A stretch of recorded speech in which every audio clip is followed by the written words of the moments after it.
We were pretty famous back in high school. Trust us! Had a whole future ahead of us, but now we suck. All that potential now is flowing in the aqueducts. Through the sands of time, many did forget. But now our time has come to resurrect. But a podcast? Sad I know, but can you blame us? We are desperate to be much more than high school famous. I've got an idea. Let's begin. Great place to start. Yeah. Hey, everyone. Welcome to High School Famous, the podcast that grown-ups call worth suiciding over. We're less than 30 seconds in, and the word suicide already hits the air. It's, Or suicide-y, whatever you said. the suiciding. Suiciding. Yeah. So, not a real word. No, but it our podcast conjures up that thought. So it's not surprising that, it's also heard on the show. I'm Sean, Matt. Who are you, Matt? I'm not Sean. I'm other host. I'm host B, B.0. Host 2, Sean. I want to add It's really rude. I'm dyslexic. I want to add a decimal to a letter, designation. I'm host A.0. Nice. And you're host B.5. Would you take a B.5? Oh, you know I would. Right in the back.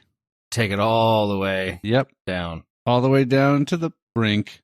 Just slurp it up like a wet little noodle. Just right. Yeah. Yep. Yeah. Mm-hmm. Just all of it. Do all of it. Do it all. Use a napkin to wipe up the little bit of slop that smacked up against my cheeks. Matt, I did Which what you. cheeks? I sort of did what you wanted in regards to the dad jokes for the week. Okay, I forgot all about these. Yeah, I'm not going to subject everyone to the entire week's run. They are that bad? No, not because of that, just because, well, yes, but because 100% because of that, but also because of... You had said, you would rather I just pick, like, the best one. But yeah. What I do have two here. One of them is the one that my son picked as his favorite for the week, and then one that I also chose. So this will be a true testament to see if your son has a decent sense of humor or not. So would you want me to read first, the one that he chose or the one that I chose? I think what we do is you read them both. You read them both, and I have to see which one was yours and which one's his. Okay, that's fair. Let's turn this into a sweet game. A sweet game. Oh, on the edge. Yeah, I'm on the edge of my seat, so I can only imagine the listeners are deep all the way on theirs. They're probably in the bathtub, getting ready to suicide. So this is for January 14th/15th, so that covers even today. There's only one way to my heart: a scalpel and a bone saw. Mm-hmm. I was gonna say through my chest. So yeah, through my chest cavity. This one was for Friday, January 13th. Dad, are you all right? No, I'm half left and half right. Tick tock, tick tock, tick tock. I think the second one was your son's, and the scalpel and bone saw was yours. You're correct. Yes. Yeah. He chose, Dad, are you all right? No, I'm half left, half right. I think it was just because that one was just too... That one, for me to think that you wouldn't have picked that one just because it is so dumb. Yeah, I'm surprised I liked the scalpel and bone saw one more, personally. Yeah. Let me just... wouldn't have been... It probably... If it would have just said through my chest, you probably wouldn't have enjoyed it as much. No, the details... It was more detailed. Yeah. Made it slightly... It just edged it out. Yeah, the other ones... Another one is kind of a little bit more of an intellectual joke. Okay. And then another one, just... If you know anything about the programs mentioned in it, it makes no sense. So cool. But we're not going to, subject anyone. We're going to do those. We're going to do those off the air afterwards. Exactly. I'm going to slightly explain their pros and cons or what's positive and negative about them, but I'm not going to read them. So sorry, everyone. Yeah. That's how we keep our readers in suspense, but not really, because they already know that they're not going to hear them. So there's no suspense involved. They're probably, even if they thought they were going to hear them, they probably were not on, there was no suspense whatsoever. I mean, they can just Google kind of an intellectual joke and joke about programs that if you know the programs still doesn't really make sense. Just Google those. I bet you and if you you'll know Google that, which you'll get jokes. Yeah, Yeah, Sean didn't read. you'll get exactly what jokes these are. I'm sure it's because whenever you search for something on the internet, you always find exactly what you're looking for. Mhm. You never find random weird results that have nothing to do with what you're looking for ever. Yeah. So Like Matt, that time I was trying to look up Butte stuff. Yeah. well, it probably didn't help that you were trying to look up gross Butte stuff. Well, I'm just interested in learning about that city. And I found some really interesting things about a whole canal system. Is that what it's called now? Yeah. Yeah. Okay. Mhm. So Matt, you're very proud of your the anagram of your name that is Hallelujah, the coldest ringworm. Proud. I thought it was interesting. So if you recall, when we tried to do that Mhm. for my name, whatever site I was using was not coming Crap. up with very good results. So I did find Mhm. another one, and I've got some that I kind of like. Okay. I don't know if I should declare one of these like my official anagram version of my name, or because you're pretty much locked in on Hallelujah. The Oh yeah. coldest ringworm. You can't get better than that. No. I mean, not with your letters, but maybe with my letters. Right. So, you've probably experienced this before, but a lot of these are going to have similar. They'll have like a run where it's like they all kind of One end the word same, that and there's kinda- like an yeah. alteration here and there. So some of these are going to sound Yeah. a bit repetitive if I go through all of them or not. But we've got manatee watt huts. Okay. We've got heat sweat mutant. That one's pretty good. Yep. But there's also like hate sweat mutant instead of heat. So I like heat sweat though. It's like heat sweat. I got them heat sweats. Heat sweat It's like mutant. that's all sweats. Yeah, that's the only sweats you should That's be having. mostly that's If mostly all sweats. If you're having cold sweats, you're probably ill. So Yeah, but a heat sweat mutant, it's like, does he create heat sweats, or was maybe. he mutated That's by his- heat sweats? Well, that could also be. It could be both. He was Right. mutated by heat sweats, and now his power, he or she, their power is they produce heat sweats at a violent rate, At an alarming rate. that can thwart an enemy. Let's see. We've got tame tetanus thaw. That sounds like, wow. The Titanus Thaw thing sounds like a crazy like character name. It does. He's tame though. But he's tame. Not- I know. He sounds dangerous. There's another one that's very similar. It's We got to it's keep that one and use it for tame something. tetanus thaw. There's Yeah. tame Tauten's thaw, which to me sounded similar to like Great Caesar's ghost. It's like tame Tauten's thaw. Nice. That's what came to my It's head. more when of I an read that one. exclamation. Yeah. There's Matt Sweat Haunt, like Matt as in Matte. There's a So Satine. like a like a matte color, like a Yeah, like matte black, like a matte, or like isn't it called matte framing or something when you make a certain type I think of it's the order same, around yeah. a satine what mutt, Oh, what? a satine what mutt, yeah. So those are some of them. You're being a real sad teen. What mutt? Yeah. So I like some of these a lot more than the first site I looked at. So I'm pleased with the possibilities using the letters of my name, especially the fact that I can incorporate the word mutant in some of these. Yeah. Mm-hmm. Heat sweat mutant dude. Yeah, heat sweat mutant. I like it. Heat mutates want. That's another thing. Heat mutates want. Oh my God. When I get hot, I want it more. That's what I got out of that Well, one. yeah. That is weirdly like thought provoking now. It is, yeah. Heat mutate. Hey everyone.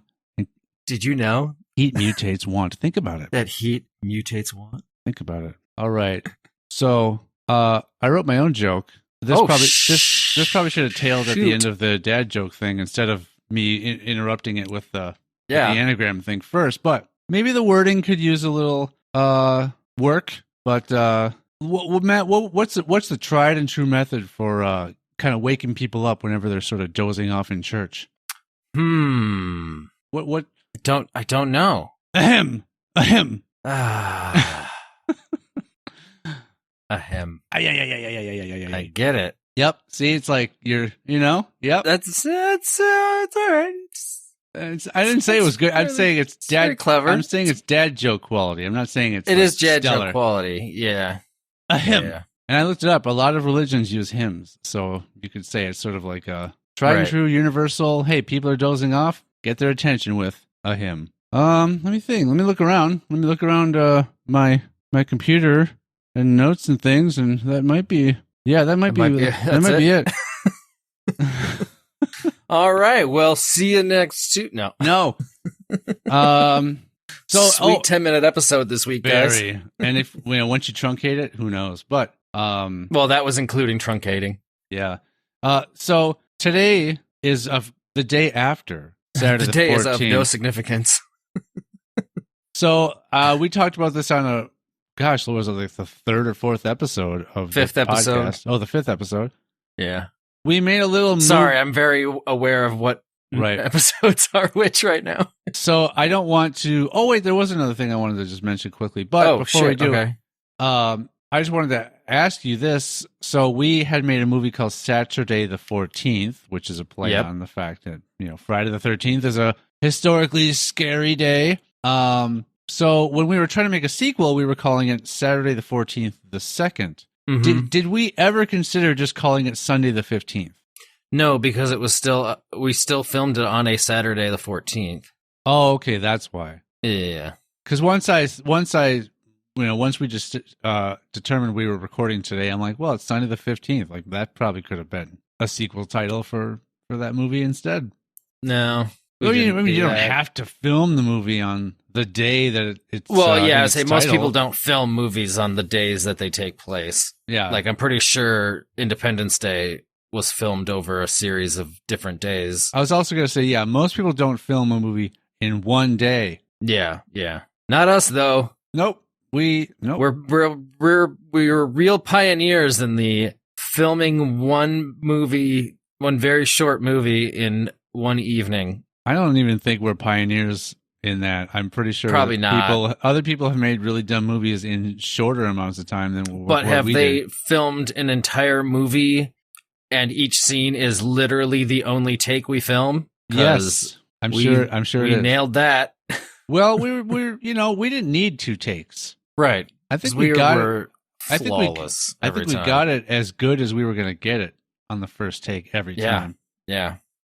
So I wanted to quick. Because we were professional students pretending to be actors. Yes, we still. Anyways, I the now reason we're not. you bring Now it we're up- not professional students. I'm no reason. Okay. Now we're not professional students, nor are we pretending to be actors. No, So yeah, everything's falling apart. we are has-beens in multiple levels at this That's- point.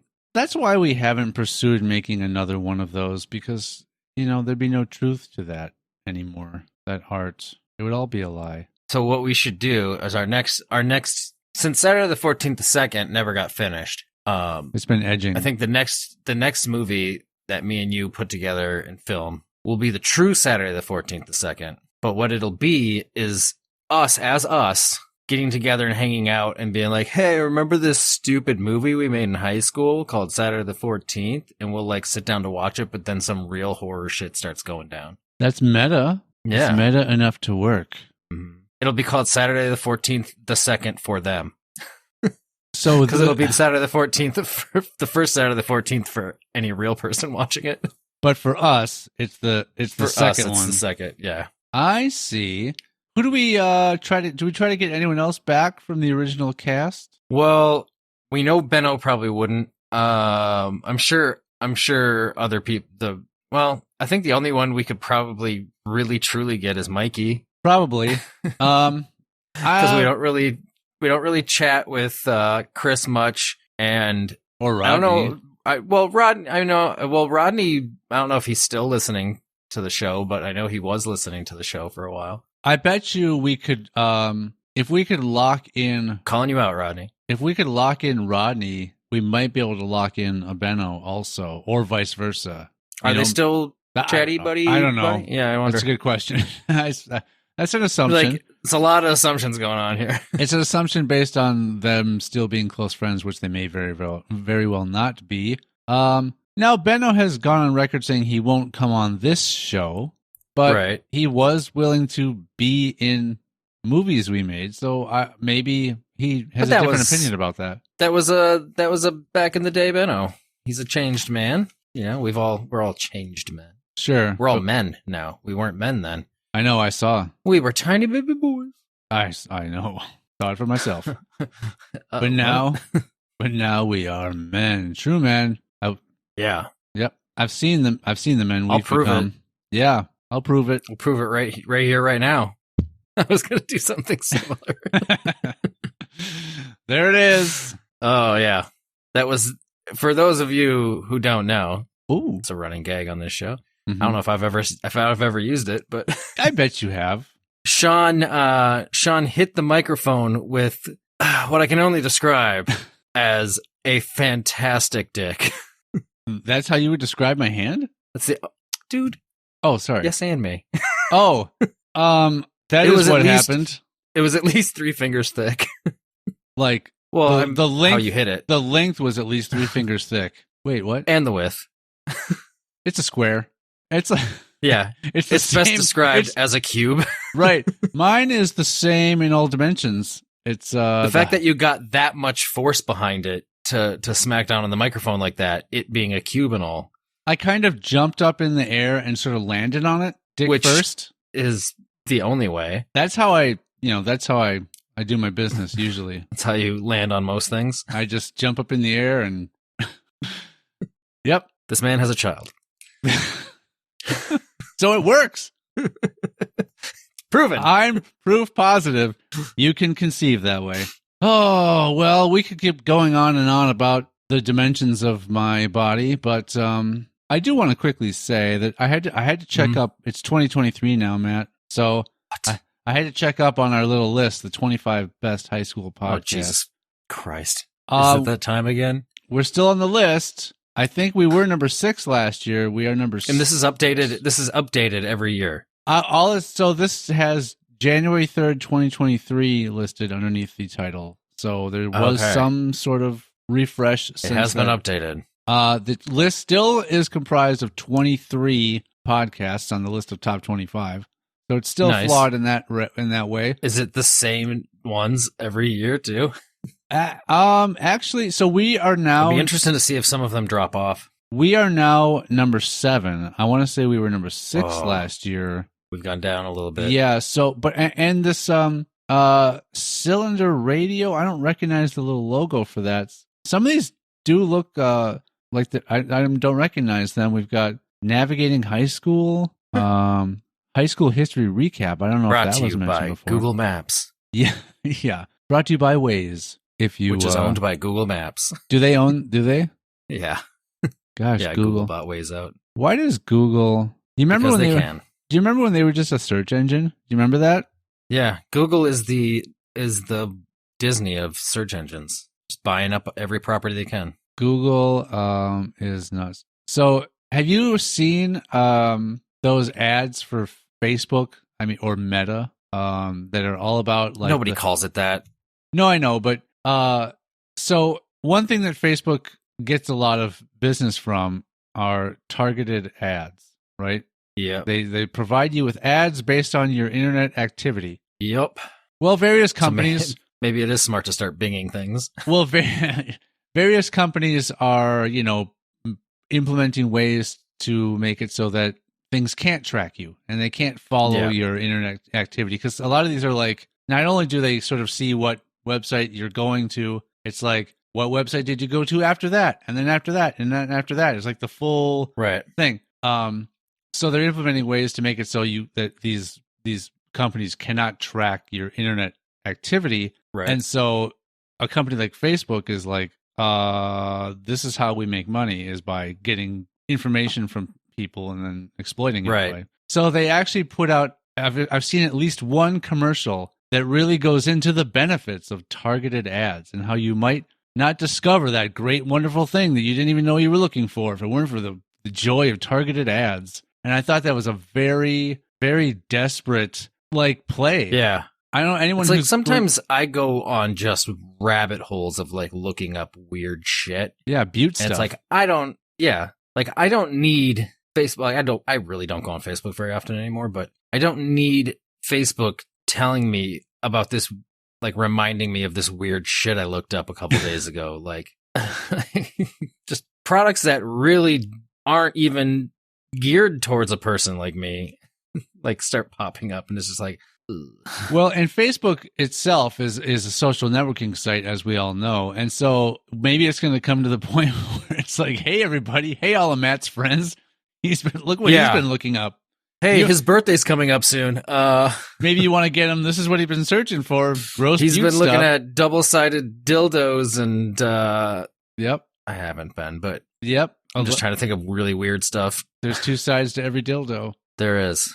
So, if you're not careful, because you work yourself too hard, sometimes you might burn the dildo at both ends. Because there's two. If you just. Man, she's been burning the dildo at both ends. I've got no room in my personal life because anyway.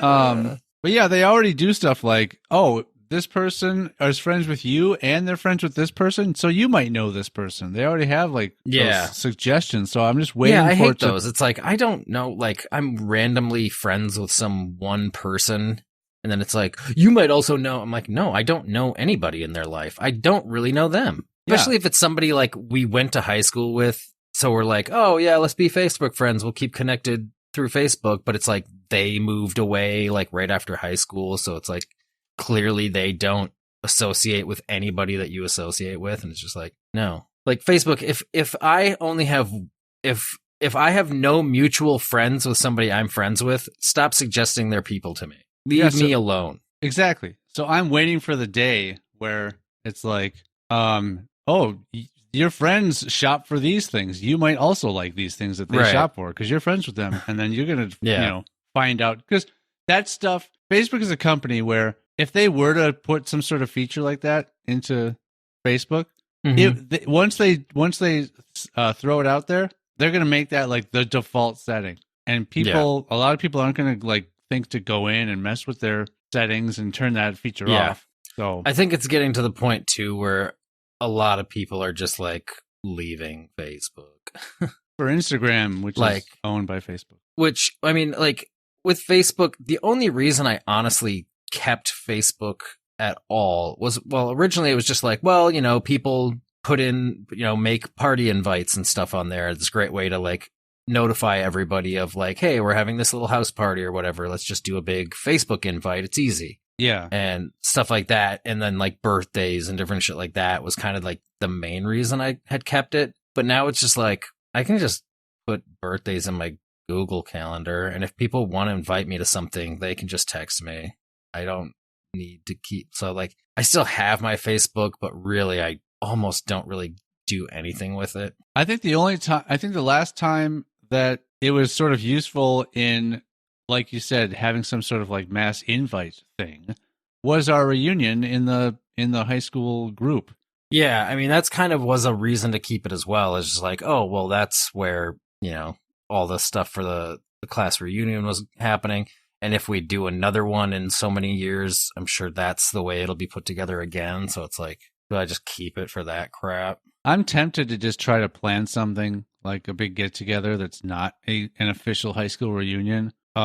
Maybe this summer or something, Well, I mean, our high school reunion was so bust anyways because of the weather. So it was like, I mean, Matt, let's be real. I don't think the weather had anything to do with it. The weather was the end all for it. Yes, but I think that the amount of people that turned away because of the weather was not many. I don't think there was a... Yeah, I don't think it was going to have a huge turnout, but it would have been a much better turnout. I'm just curious if I were to just try to get something going on my own, if it would have a much better turnout than... Possibly. Not to say anything about me, but for some reason, maybe it's just our class. I don't know if it's every reunion that each year of our high school tries to do is all lame, but I hear of other people going to their reunions and a lot of people go. And I'm like, why does no one come to ours? So yeah, no. Apparently we went to school with a bunch of butthole jerks. Yeah. Yeah. Sorry to get so harsh. Yeah, I think a lot of grown-ups are suiciding right now because of that, Matt, that last statement. Jesus Christ, Sean, you can't keep bringing up suicide. Why not? Why? Is this something you want to sweep under the rug? No, we need to bring this up to the forefront and we need voices to be heard. It's a very triggering thing to talk about with a lot of people. You are right. I'm not saying you should, obviously. Like, you can always just stop listening to us if we give you that kind of feeling. I don't think we give anybody that feeling, and if we did, I'm sure they've already stopped listening to us. Yeah, so I'm not doing any extra harm. You could be harming any new potential listeners we get. How? How would that harm them? Well, if we got some new potential listeners coming in on this episode, they'll be like, well, I'm done. And then we lose those new listeners immediately. All right, new listeners. Whether they're done listening or done with life. All right, new listeners. Yes, maybe that intro was in slight poor taste. So I'm sorry. Sometimes they're not going to be good. But sometimes? Don't... Most times? Hang on, let me check the list. No, there are a lot of the them. List of you have a list of intros. Well, you keep them. The ones I have a document called High School Famous Intros, and so I don't just delete them when I'm done. I just check them off, so they're all there. File's just only going to get bigger. What? You delete them, it'll stay the same. No. What?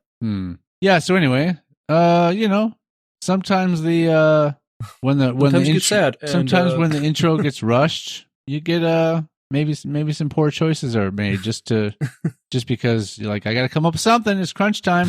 I don't want to come up with nothing again. So yeah, that's it.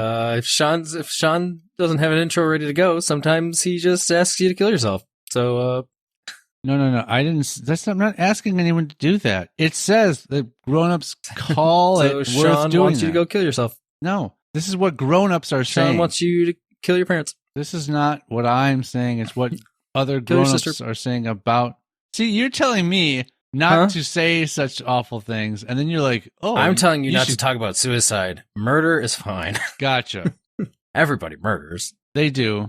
It's the American way. It's as American as bald eagles. Bald eagle pie.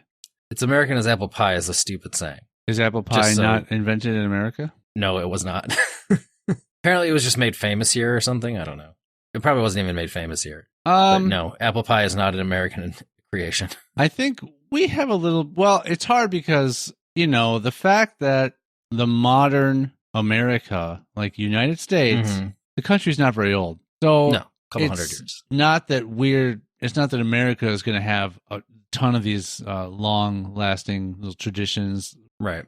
So we had to borrow. We just borrowed from a lot of other things. What we knew, what our ancestors knew from the countries they came from. So the saying should be, it's as American as taking from others. That's the American way. Yes. Really? Yeah. Let's do away with this romantic notion of the apple pie being some sort of American dish or American exclusive. I think the only thing we have really is superheroes and jazz music. I think those are both like American inventions that have really had a major impact on the rest of the world. But I think even jazz music is just a variation of other music that was appropriated from other cultures as well. So. Well, then you could say that about all music. It all came from Africa. Oh, yeah. Right? Well, yeah. Well, pretty much. Music like rock music is just, rock music was basically taken from African American culture and everything. Yeah. So, yeah. Exactly. But, yeah. America is the melting pot of theft. Now, a melting pot, I mean, you're talking about murder. A melting pot? Yeah, just throwing a bunch of people into a melting pot. They're all dead. They're all melted. Yeah. Are you using pouring oil down on a bunch of sieging warriors? It's like a melting pot because they melt from it. But exactly. That's exactly what I was talking about too. Yeah, you were talking about throwing people into one. I was talking about pouring something out onto people. Yeah, similar effect. But different. One's less messy, my way. But yeah, sure. Let's go with yours. I mean, I think they're both messy. It's just yours is an easier cleanup. It's all contained within the pot. Yeah. Yours is like, let's just empty the pot all over. And there's a chance we might get some of this oil onto people that we don't want it to get onto. So your way, that's also risky. Your way is more risky and more messy. And you know what? I like it. You like risky and messy? If we're going to do it, why? We're going to dive in cube first. Yep. Hope we land on our mark. Let's hope we hit our mark. Mark. Oh. We all love our Mark. Why does that word have to be a name? Let's hope we We hit haven't our had Mark on in a while. Let's hope we hit our target. Oh, target. That store is lovely. Yeah. I jizz all over it. I opened it and it exploded everywhere. Or whatever that Hey! was. I opened it Another inside episode Target title. and it exploded everywhere. So I don't know. I was trying to find, I try to peruse the internet to find fun and interesting things to talk about every once in a while. Yeah. And the results You clearly are found always stellar. amazing. You clearly found something now. No, I mean, I have 10 facts everyone believes that aren't actually true. You want to talk about some facts that people believe in that aren't real things? Now did it say that everybody believes? It says everyone. Well, let's use the Let's honor see if system. Sean. Well, let's use believes the in these honor. Well, facts. we'll do both of us. Let's do the honor Okay. system here. We'll be truthful and admitting to whether we do or do not believe in whatever Okay. this is. I read through these already, so Well, you would know, but you know. it takes me slightly off. Yeah, well, I'll you know would if know. I You believed, would have if I known had believed it or beforehand. not. Yeah. Right. So, 1. A penny dropped from the top of the Empire State Building will kill you. That's a fact that everybody believes. I know that when I first heard that, I believed it. Yes, agreed. But I think I had Over heard the and- years. and learned later on that it's not true. Yeah, it's not. So on Mythbusters, the scientists determined that a penny traveling at terminal velocity cannot penetrate concrete or asphalt. It won't cause serious damage to a person, and even at the speed of sound, it will not damage flesh. At most, it could sting a little. I can imagine it could damage flesh at the speed of sound. I would say It'd have if to it leave hits you, a little bit of a puncture mark. if it hits you like on the edge Side on, with a smaller center of impact or whatever. Yeah, I could see that maybe I would breaking think it skin. could leave at least an abrasion of some type. It would definitely bruise you. Yeah. But this could be a fun way, like a coin toss, where you launch a penny at someone at the speed of sound, and then someone guesses heads or tails, and then you just have to look at the imprint that's left on their body to see if it was a heads or tails coin flip. Yeah, that would take a little while to show. Like, we have a lot of time on our hands to wait for this bruise to kind of build up to see which it is. Look, the Super Bowl starts at 2 p.m. The coin toss happens at 9 in the morning. They plan for this sort of thing. Yeah. Okay. So, yeah, there's no worry about people growing impatient. Gotcha. So, all right. yeah. Fact. No. Where were you? Were you on the believe it category? No, so I was the same as you, where, like, when I was first told it, I was like, oh, yeah, it must be true. And then, later someone on, said I it. just realized and discovered that it definitely isn't true. Because that's the thing. It's like, there's a terminal velocity for everything. So a terminal velocity for a penny is going to be much lower than the terminal velocity for something larger that will easily kill you if it hits you. That will go faster. I think a human body's terminal velocity is like 135 miles an hour or something. Now, that just means the fastest it will fall, right? It will fall, yeah. There's different if you're skydiving and you do a dive, you can build up more speed that way. But if you're just free falling, it's like 135 miles an hour, which still very fast. And that will kill you if you did that from the Empire State Building. Of course, but only if you land on a penny. Yeah. So the terminal velocity would be different for a penny? It wouldn't be the same? Don't all things just fall at the same? I believe it's a different speed because it still has to do with mass. Yeah, but I thought it was only more to do with air resistance. It's like obviously air resistance. A feather falling is going to take go a lot slower. Your terminal velocity is where the air resistance. It's basically something along the lines of your air resistance meets with the gravitational pull and where that levels out. Gotcha. So for a smaller object, it's going to have probably it's going to have the same gravitational pull, but it's probably going to have less wind resistance. So maybe a penny falls faster. I'm not sure. It could be. Depends on if the penny's doing a dive. Yeah. Well, I think it would also depend on if the penny's falling more flat or more. That's what I meant. If it's doing a dive, it's going to be upright. It's more upright. Yeah. Which it probably falls that way just based. Well, it probably falls until I come out of more of a spin as the wind is. I don't know. You know what?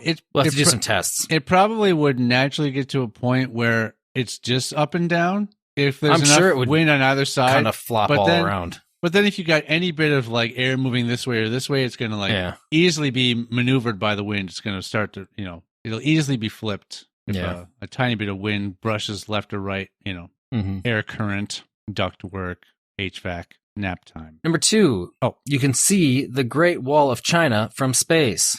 I have no reason not to believe it. This for me is the same. It's something that you get told, so you're like, assume it's right. But Google Earth has very easily proven that is not something you can actually find without zooming in immensely. Well, that's a bummer. Yeah. NASA confirms that the Great Wall of China, frequently billed as the only man-made object visible from space, can't actually be seen from the final frontier, although the fact was debunked by Chinese astronaut Yang Liu? Whatever. The textbooks were never changed and will often still claim this is true. It's interesting that it was a Chinese scientist that debunked that. Yeah. Why? I don't know. Maybe it would almost seem like that might be a point of pride. Like, say, I didn't look, realize that there were ever any Chinese in space. What? Ever? Number 3, cracking your knuckles will give you arthritis. Yeah, I know that's not true. Yeah, somebody told me that once because they got annoyed that I was cracking my knuckles, and I'm just like, no. At that time, I said, I don't care. But no, yeah. This was probably told to you by people who can't stand the sound of bones popping. It's not your bones. Nope. Cracking your knuckles or other body parts will not give you arthritis.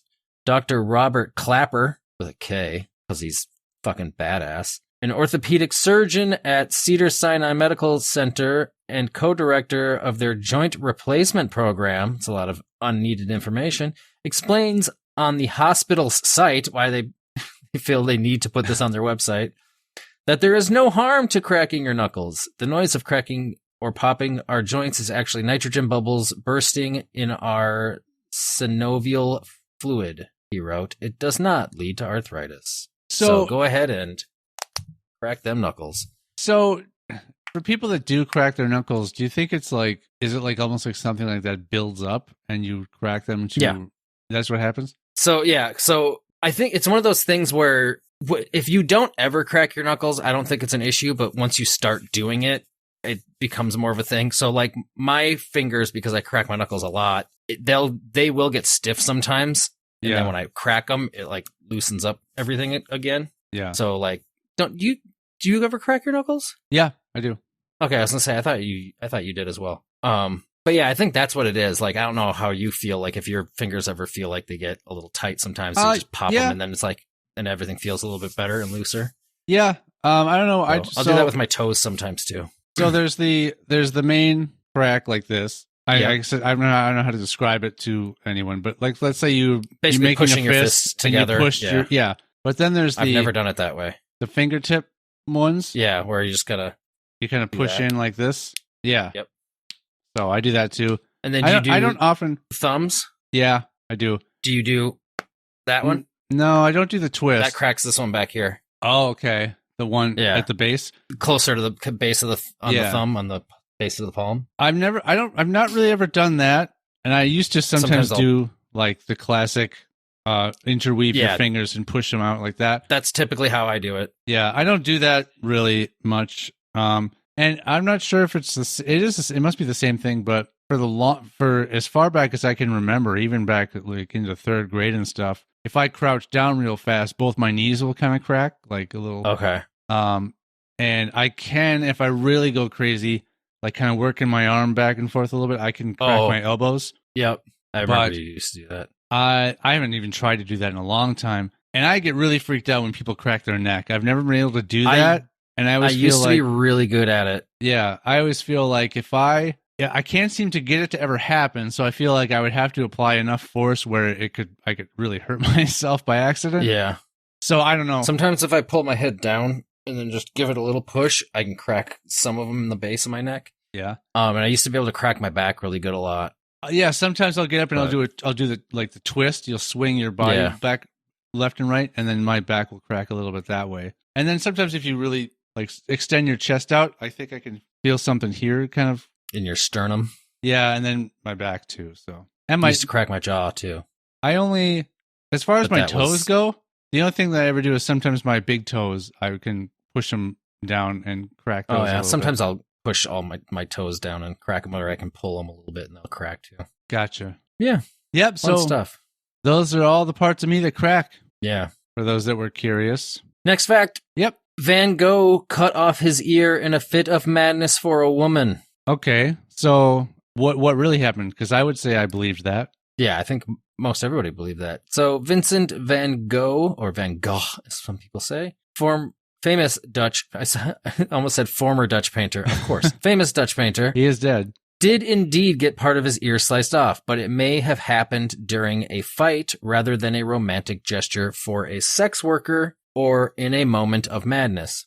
The Van Gogh Museum noted that the artist may have cut off his own ear during an argument with French artist Paul Gauguin, but he later could not recall anything about the event. But Hans Kaufmann, one of the authors of the book Pacte des Schwaggens, told ABC that he and some experts believe that to save Gauguin from prosecution, Van Gogh and Gauguin lied to authorities after Gauguin attacked Van Gogh with a fencing sword and swore to never talk about it again. This would account for the differences in stories. So this is not just saying the fact that we've all been told didn't happen. They're saying it might not have It's happened. possible it that might have also it's possible been that this. it might not be the truth.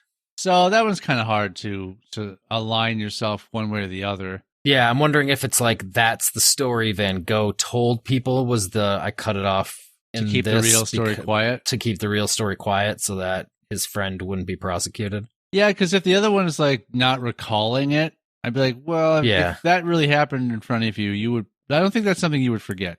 Yeah, So- I don't know if I did that. It might have been a dream. I can't explain. I don't know why there's blood on this Oh, I'm sorry. fencing sword. Sorry. It must have been a dream. Is that your Dutch accent?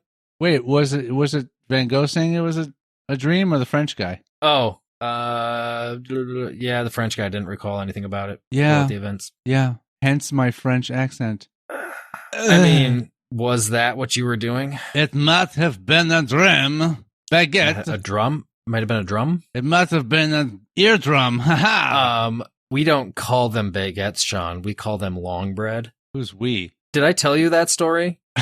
No.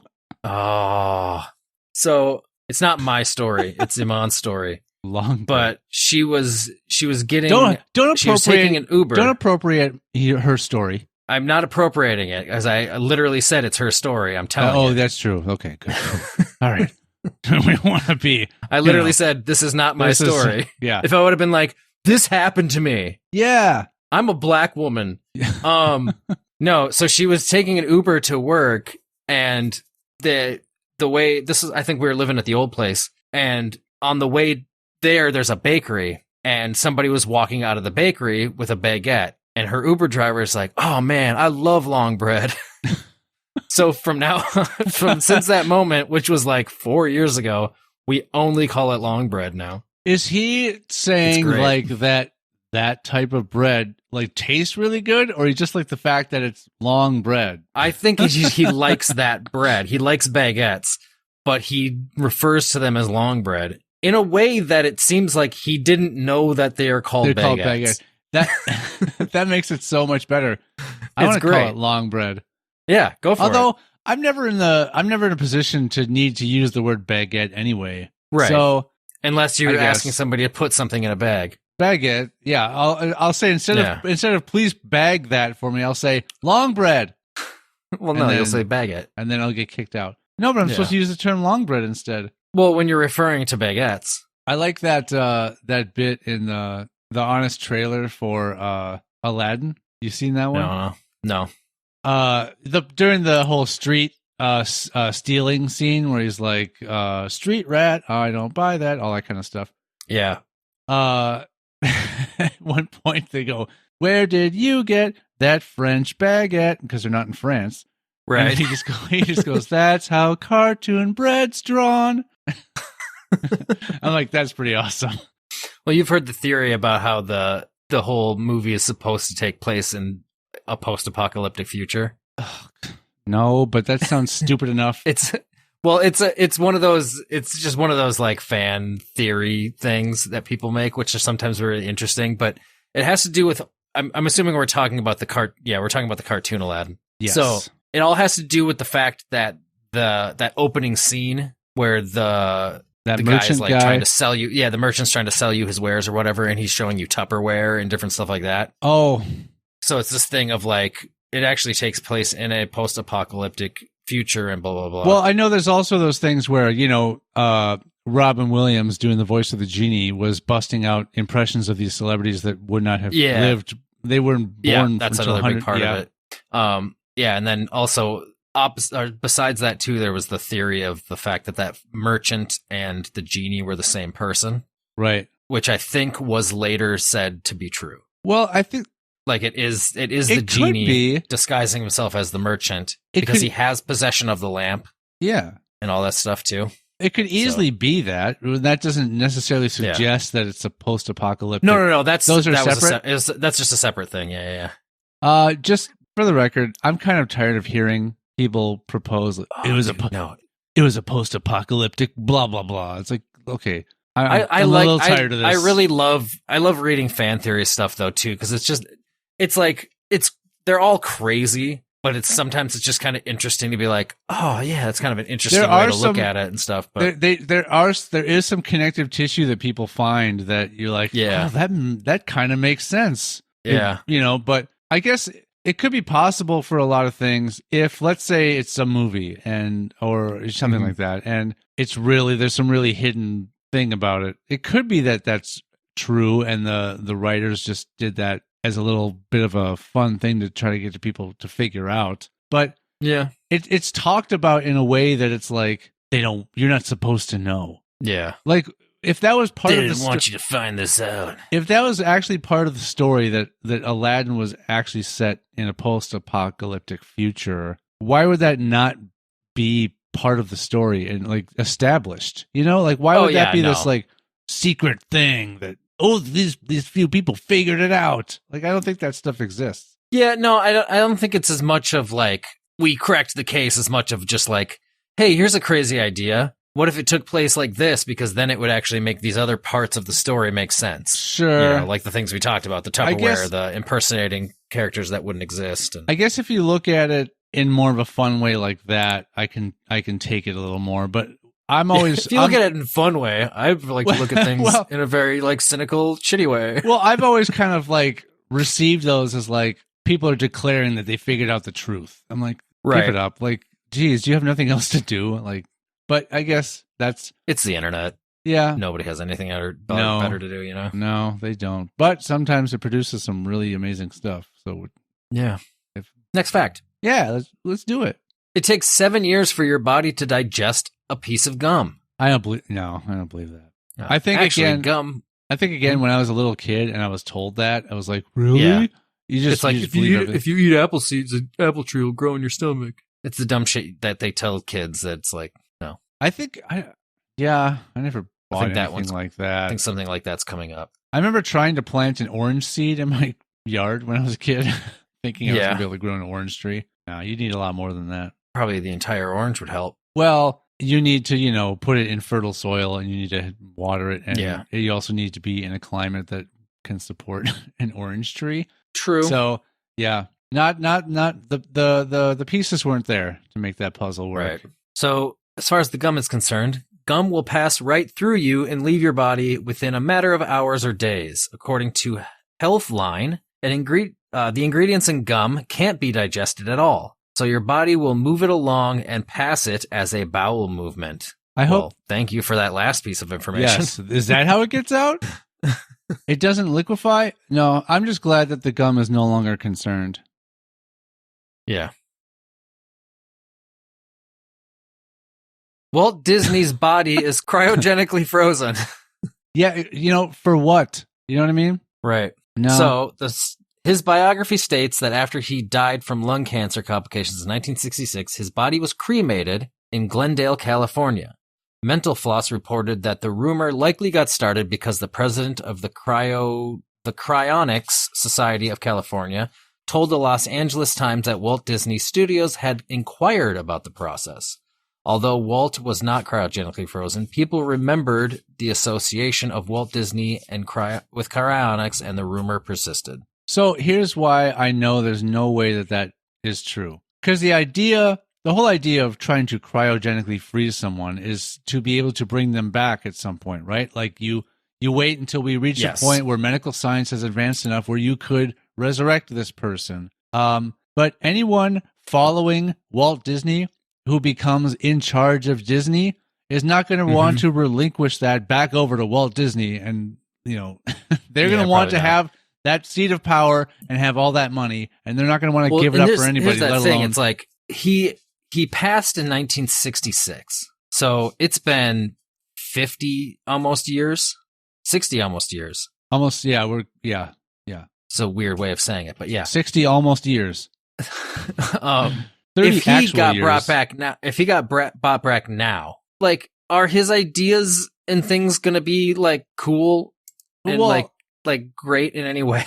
No, because he'll be introduced to the methods today that are used to animate movies, and he'll be like, I don't understand this. Yeah, he'll have a freaking aneurysm from the onslaught of crazy new experiences, and then just die again. He'll be like, immediately. Let's do another story about a helpless woman that's saved by a rugged man and gets married so that she can finally be happy. Yeah. That's and what he's going to racist contribute. crows. Yes. Which were hilarious, but still not cool. Yeah. Paul Revere held up the lanterns in the Old North Church. I've never heard this. What do you mean? One if by land, two if by sea, Sean? No. So the midnight ride. Oh, the redcoats are coming. The redcoats are coming. Okay. Yeah. That's all connected? Okay. So, one if by land, two if by sea is the famous quote by Longfellow that was given to the lantern code to be used in the Old North Church to determine how the British were approaching Boston. Paul Revere is best associated with this historic event, but he was not the one to hold up the lanterns. The church said that the church sexton Robert Newman and vestryman Captain John Pulling Jr. John Pulling. Nice. Longfellow. Were likely the ones inside the church to pull off the signal. Right. Longfellow. So there you go. So, I mean, maybe Paul Revere did the ride and screamed that the redcoats were coming, but he probably waited for the signal that these other two guys did first and then used that as his signal to do his ride. Instead of... Because what would be the point of him being in the church, holding up the lanterns for himself, then doing his ride? And I thought that I heard that there were even multiple people that did the ride. Oh, there had to have been. Yeah, because how ineffective it would be to send one person off to run out and tell everybody. Yeah, run down all the streets. So why was Paul Revere singled out as this person who was the one who achieved this or accomplished this? Yeah, maybe it was his plan or something. I don't know. I don't know enough about it. He probably had some kind of like power, or he had some information on somebody that he could use to blackmail them, but he wanted to be the one to be. Because he's down in history as the one who did this, So yeah, he probably had some dirt on somebody. Well, it's like most famous people that go down in history for things that they accomplished, but it's like everybody, for the most part, has to accomplish things from a team of people helping them. So Yep. All right. On average, you swallow 8 spiders a year in your sleep. Do you believe this fact? Average. I guess I didn't. Okay. I guess I never questioned sleep. I didn't question it really. Spiders in your I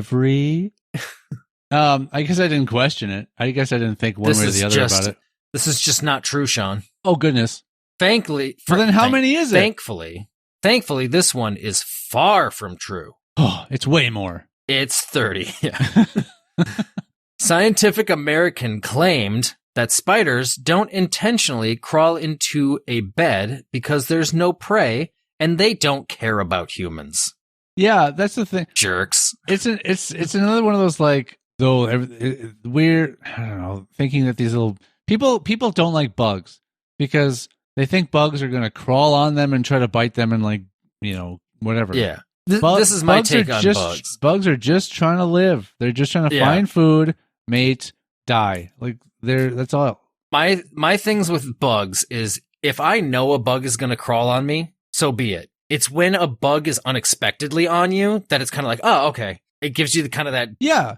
like I had a few years ago, it was June bug city like crazy, or cicada. Cicadas, not June bugs, but there were cicadas just everywhere. Yep. And whatever, they're huge. They're creepy bugs, and they feel weird if they're on you or whatever. So it is kind of a icky, creepy feeling. Right. But normally I'm just like, whatever, they're everywhere. But one like landed on my back unexpectedly. And so, yeah, I like kind of jolted and creeped from it and like wanted it off me because I'm like, wasn't expecting this. So it's like that thing. But if like one was crawling and I put my hand out and it crawled on my hand, I'd have been fine with it. But it's just that kind of I wasn't ready for it, unexpected thing. Cause like I know the Field Museum here, you can go to it and they have a bug exhibit where you can go in and let them like just have them handle walk on bugs you and stuff like Sure. that. And I wanted to do it so bad, but the people I was with, we didn't end up doing it. But I'm like, in that instance, I'm like, yeah, fucking bugs. They're fascinating. They're creepy and weird, but they're fascinating. So I would let bugs crawl all over. It's fine. As long as I know it's happening. I think what a lot of it has to do with is like the fear of spiders and insects and things like that is, obviously some of them are poisonous, especially when you're talking about spiders or say like a tarantula Venomous. or something. Venomous, yes. So you're worried about, first of all, they're not just going to like crawl up onto you to bite you to attack you. They're never going to do that. They're only going to do something if they feel only when threatened. they feel threatened. Yeah. So, but if you see one on you, you don't want to freak it out and have it bite you, so you just panic. Yeah.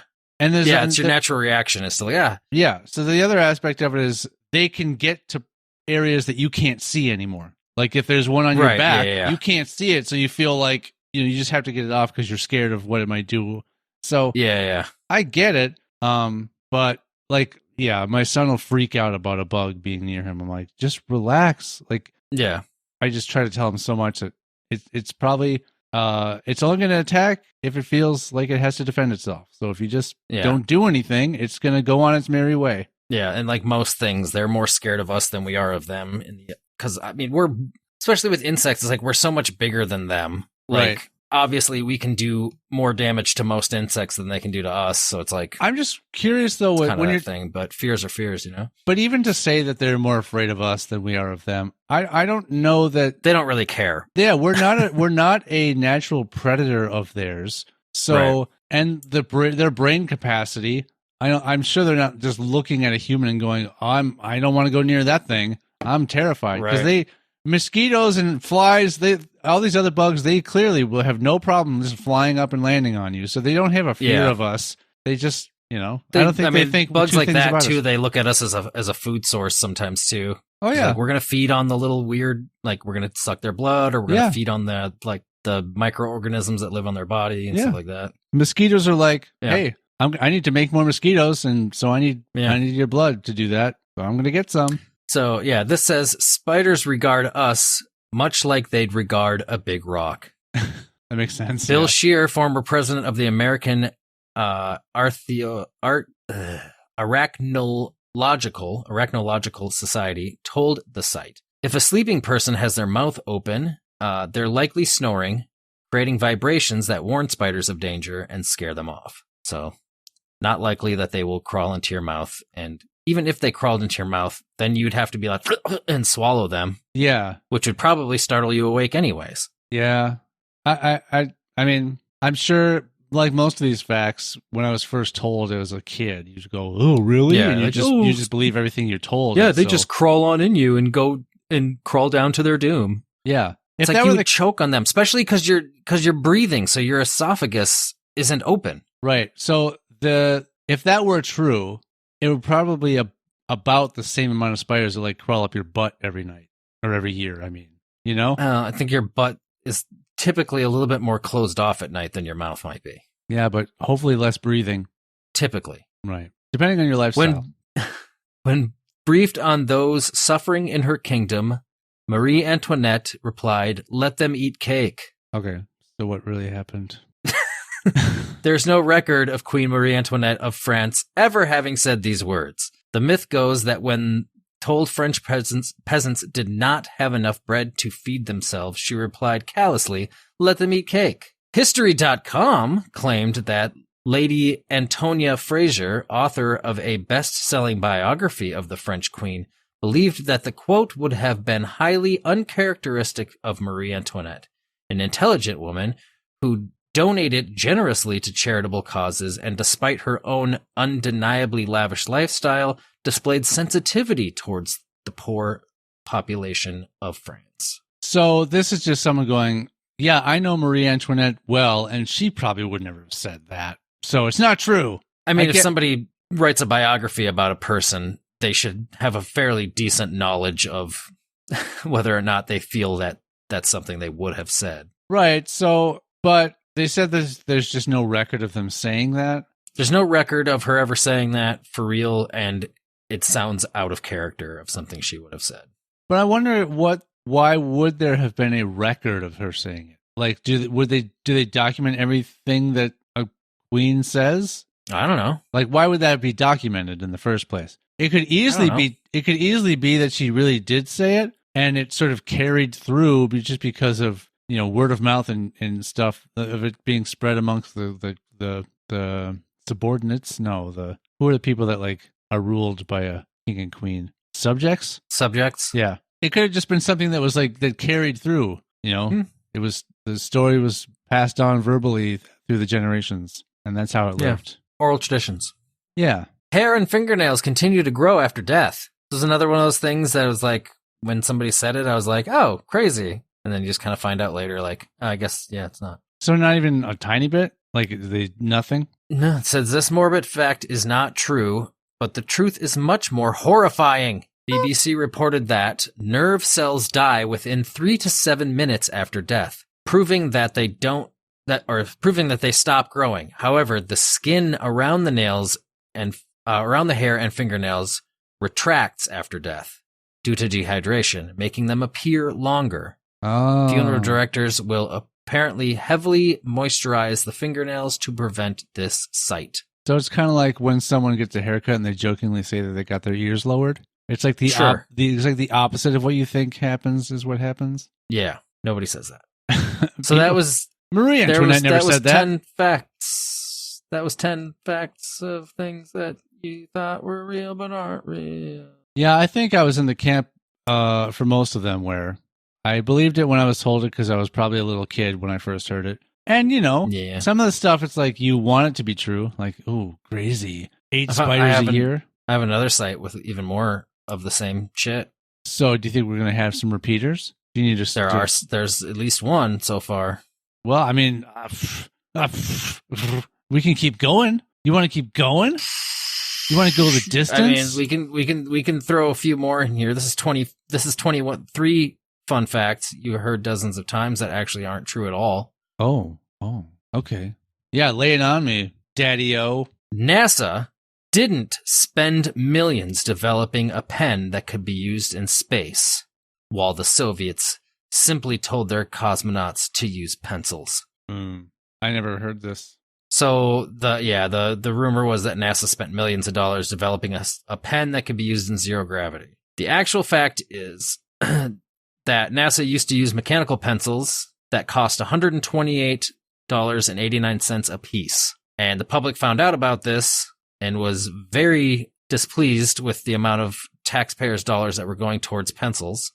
What do we know about these pencils? Why were they so expensive? You said they were just mechanical pencils. Yeah, I don't know. It's the ones that they chose were almost $130 a piece. But the Fisher Pen Company invested $1 million to design the AG-7 anti-gravity space pen. But none of the investment was from NASA. So this company did it. They invested their own money into it, developed this pen, and then the NASA ended up buying 400 of them.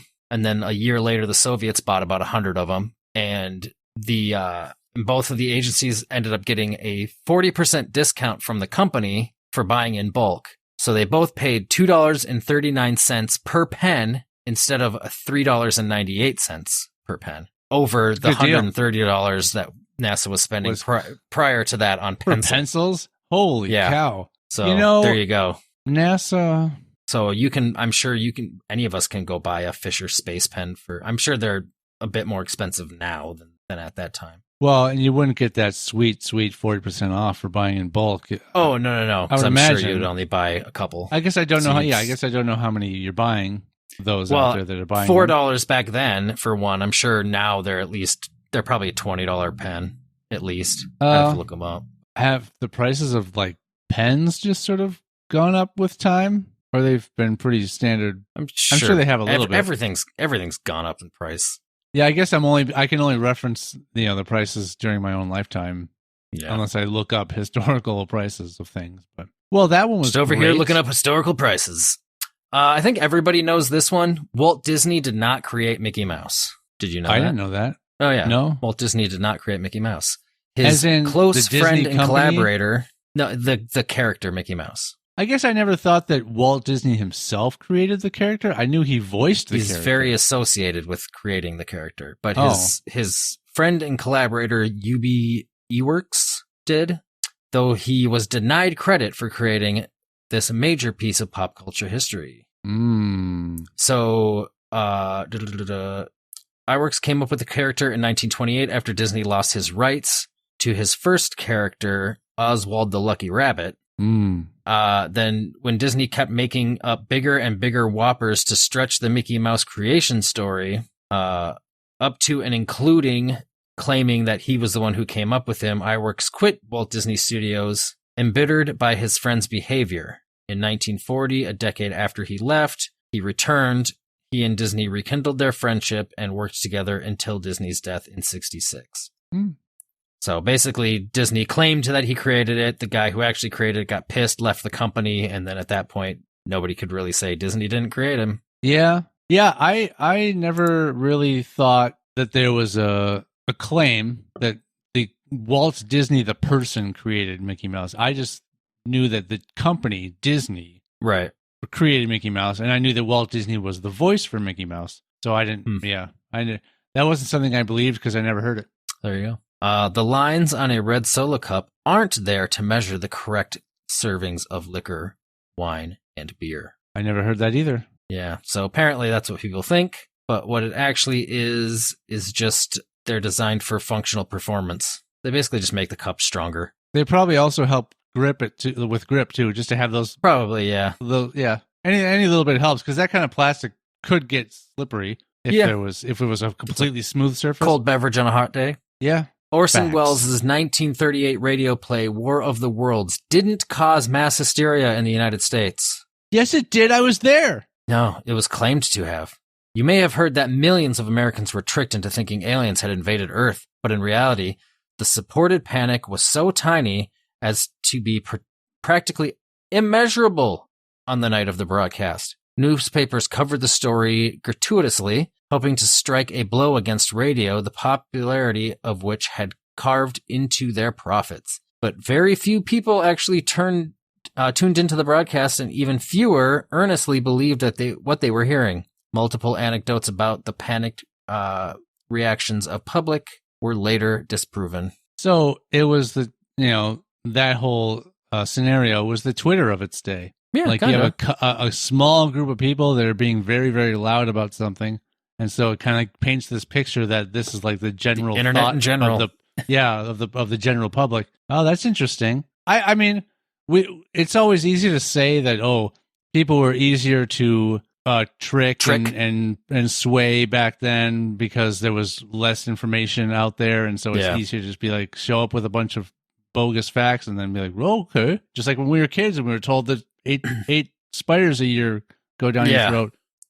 Sometimes I think about like how interesting it would be to like show a modern movie to people back in like the 30s, 40s, because how realistic CGI has gotten. To show them like, show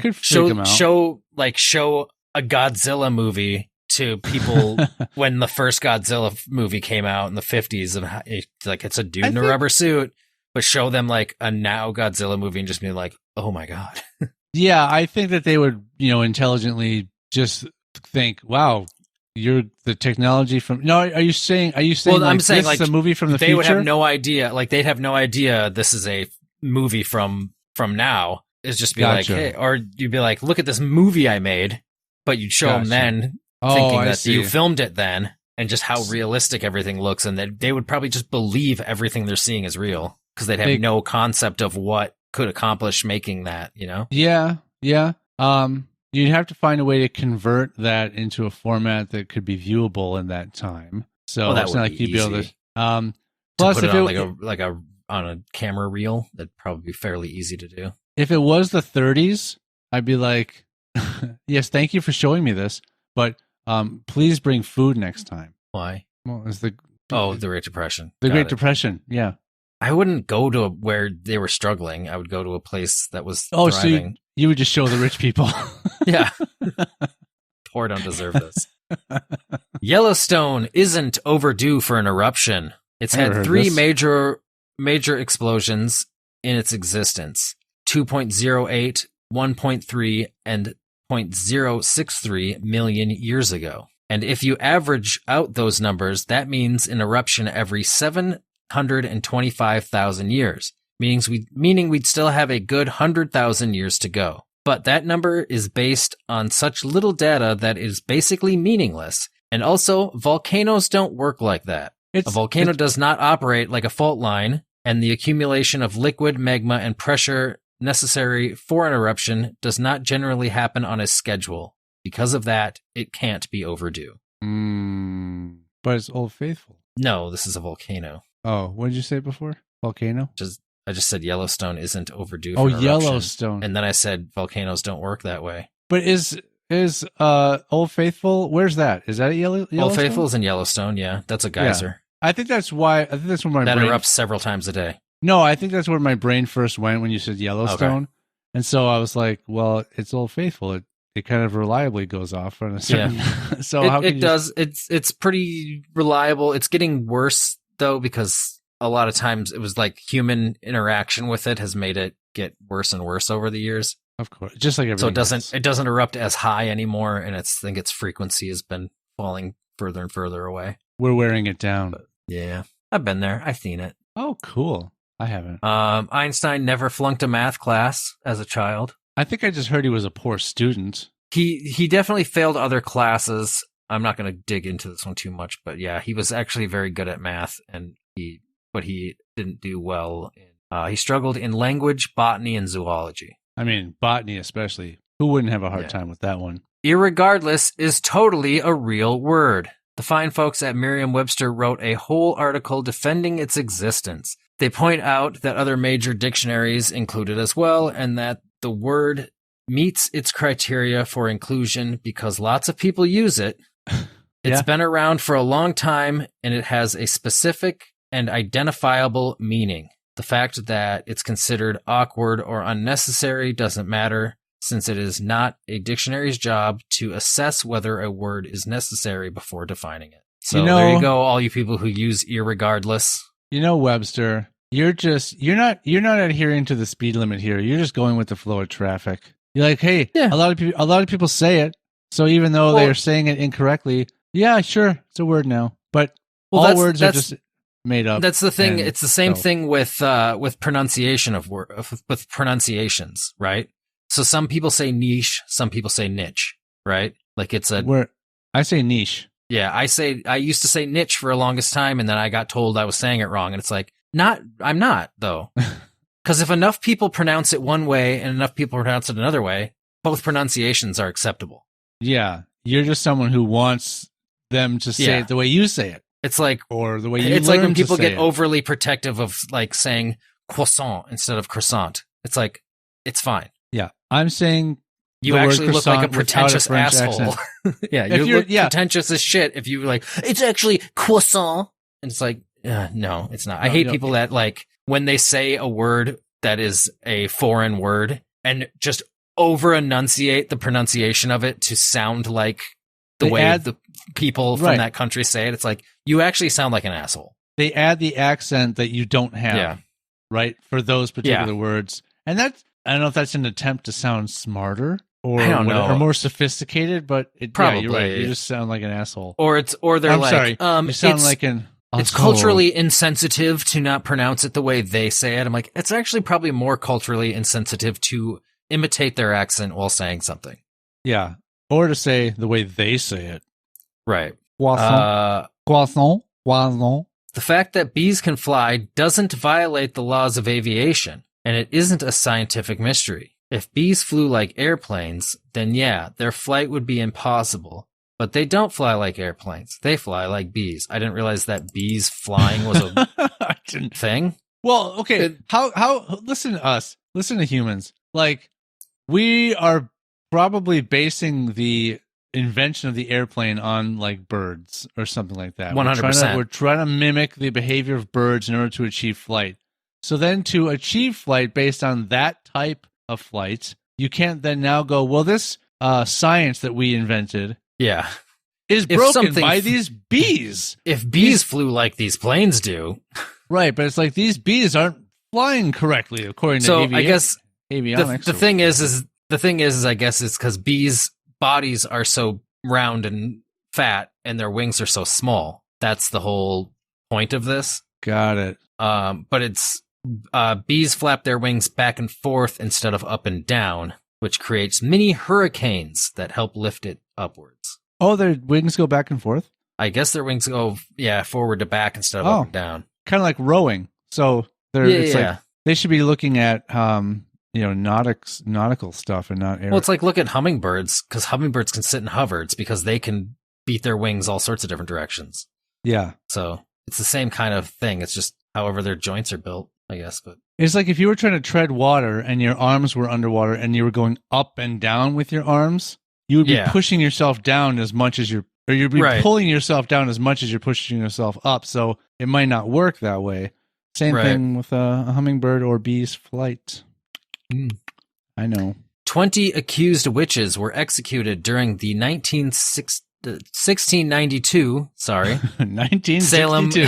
Salem witch trials, but none of them were burned at the stake. I thought you said, but none of them were actually witches. Oh, that too. They were not burned at the stake. I'm sure. Well, let's say they weren't witches in the sense that people thought of witches at the time. They could have been practicing paganism, which is technically being a witch, but it isn't to say they didn't have a rough time. 19 of the victims were hung on Gallows Hill, and the 20th, an elderly man named Giles Corey, was pressed to death with stones after he refused to plead either guilty or innocent. In addition to those executed, more accused sorcerers died in jail while awaiting trial. This misconception probably originated with the fact that burning witches at the stake was a disturbingly common practice during European witch trials, but none here in Salem. We're more humane here. Yeah, we'll hang you or crush you. We'll squash you. Yeah, I like the term "pressed to death." Oh, here, this one kind of comes back a little bit to something we had talked about in a previous episode. Benjamin Franklin didn't publicly or seriously advocate for the turkey to be the national bird of the United States. No! According to the Franklin Institute, Franklin defended the honor of the turkey against the bald eagle in a private letter to his daughter, but his pro-turkey leanings didn't go any further than that. In the letter, Franklin criticized the design of the bald eagle on the Great Seal of the United States, pointing out that it resembled a turkey. He then went straight for the bald eagle's jugular, writing that it is a bird of bad moral character. He does not get his living honestly. He is too lazy to fish for himself. The noble turkey, in comparison, is a much more respectable bird, and withal a true original native of America. He is besides, though a little vain and silly, a bird of courage. Ultimately, Franklin kept his reservations about the honor of the eagle out of the public sphere. So the eagle's a cooler looking and stronger animal. I think we talked about that.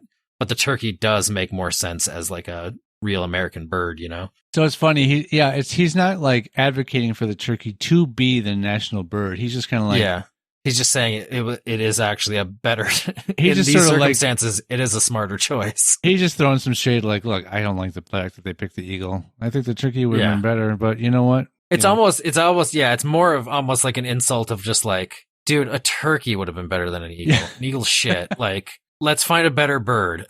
Right. No, I like that version more, actually. Yeah. It's more real seeming, you know? It kind of humanizes him a little more. Like, Yeah. oh, God, I can't believe they picked the eagle. All right. Despite the fact that his name has become synonymous with angry short man, Napoleon Bonaparte was actually of average height for the time period in which he lived. Okay. His contemporaries... Let me look up how tall he was. He was like 5'5", I think. His contemporaries described him as being 5'2", but the French measured height differently back in the day. So he was actually around 5'5". Okay, there you go. Yeah, that made him just an inch or so below the period's average adult male height. The popular perception of the diminutive general probably came in part from the successful work of the British cartoonist James Gillray, whose mocking caricatures of a tiny Napoleon were so popular that Napoleon himself said that Gillray did more than all the armies of Europe to bring me down. When I just searched him real quick, it just Yeah. the generic sort of result that Google provided was that he was 5'6". But what you said was So there you go. 5'5". He's around, yeah, I said 5'5" in this article. So either way, fairly short to today's standards as far as, I mean, I'm only 5'9". I think I'm you're 5'8". what, 5'8"? Yeah.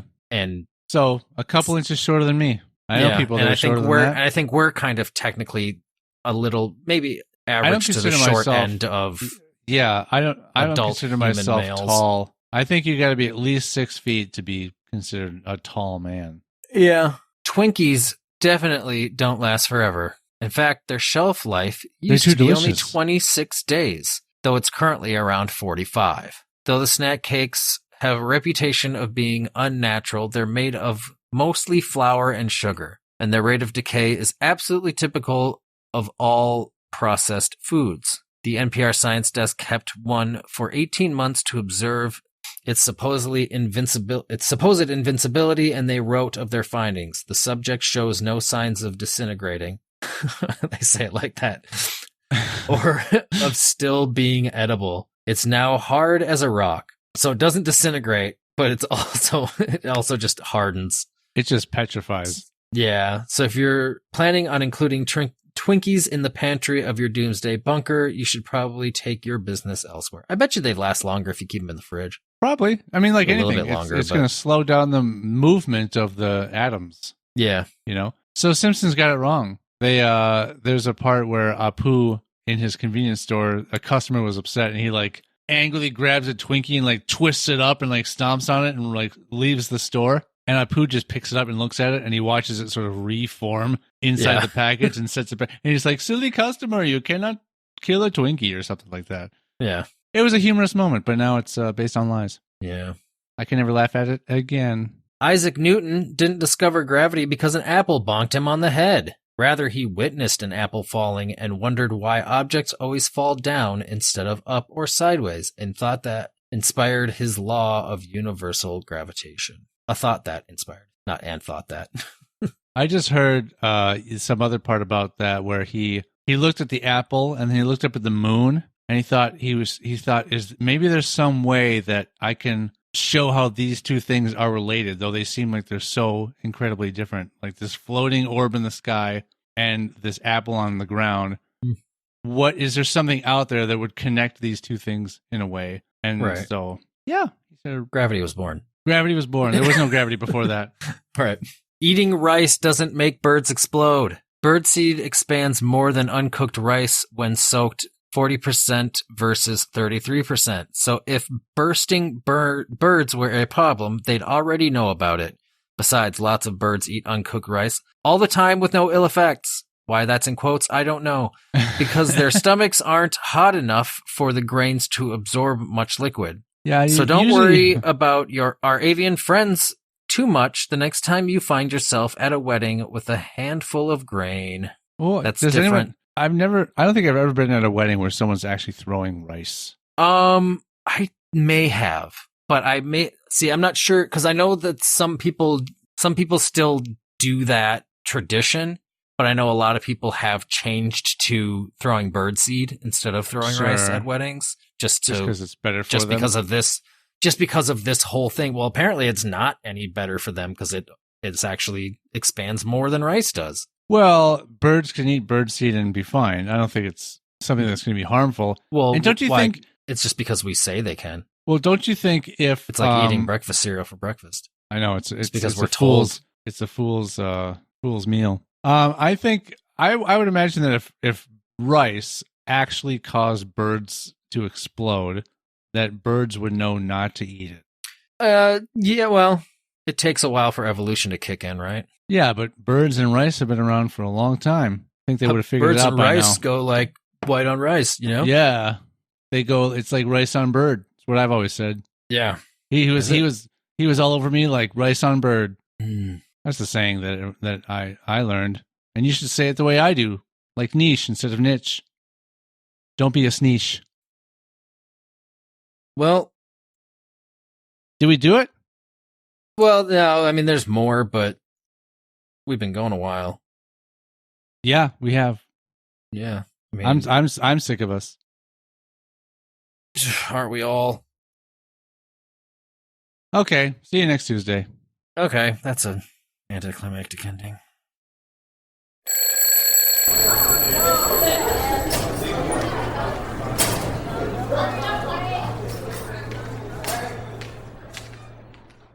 If you have a question, complaint, or threat for Sean or Matt, you can reach us on TikTok, Facebook, Twitter, or Instagram at hsfamouspod, or you can email the show at highschoolfamous@gmail.com. No animals were pleasured during the making of this podcast, despite our best efforts. All hail our Lord and Savior. There's two sides to every dildo.